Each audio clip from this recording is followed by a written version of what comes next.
नमस्कार, मैं ज्योति पांडे स्वागत करती हूँ आप सभी का अपना भारत न्यूज 24 चैनल में। आज से श्राद्ध प्रारंभ हो चुका है। उसी के साथ आज मथुरा में श्राद्ध पक्ष के पावन पर्व पर अपने अपने पूर्वज को सभी ब्राह्मण समाज के द्वारा जल अर्पण किया जा रहा है। यह शुभ कार्य श्री यमुना महारानी की पावन भूमि पर होगा। उसी के साथ श्री गोपालाचार्य जी के द्वारा बताया गया कि पूर्णिमा से लेकर अमावस्या तक 16 दिन के श्राद्ध होंगे। सभी नगरवासी हर वर्ष की भांति इस वर्ष भी जलदान करेंगे।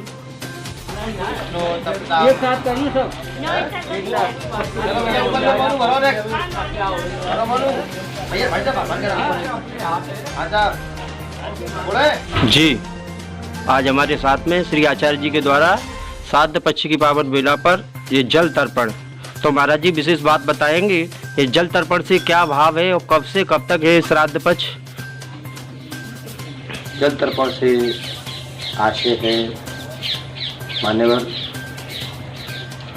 जब जीव पृथ्वी से चला जाता है जी, पृथ्वी से जाने के बाद में वो यही चाहता है कि उसकी संतान है, उसके पुत्र उसको जलदान करें। उस जल को देने की क्रिया को ही वेदों में पुराणों में तर्पण का नाम दिया गया जी।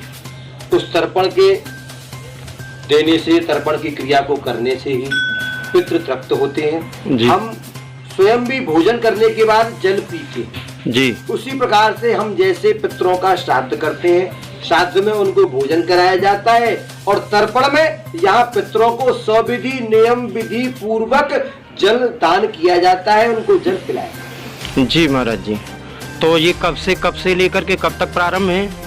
ये साल में एक बार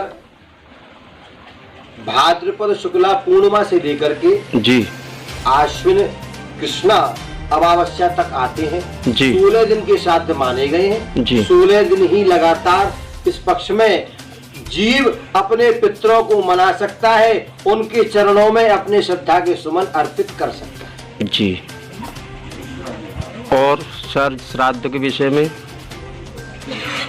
श्राद्ध के विषय में मान्यवर यही कहेंगे कि यदि कोई पुत्र किसी कुल में उत्पन्न हुआ है जी, तो उस पुत्र की ये जिम्मेदारी बनती है कि वो अपने पितरों का, अपने बड़ों का, अपने पूर्वजों का श्राद्ध अवश्य करे।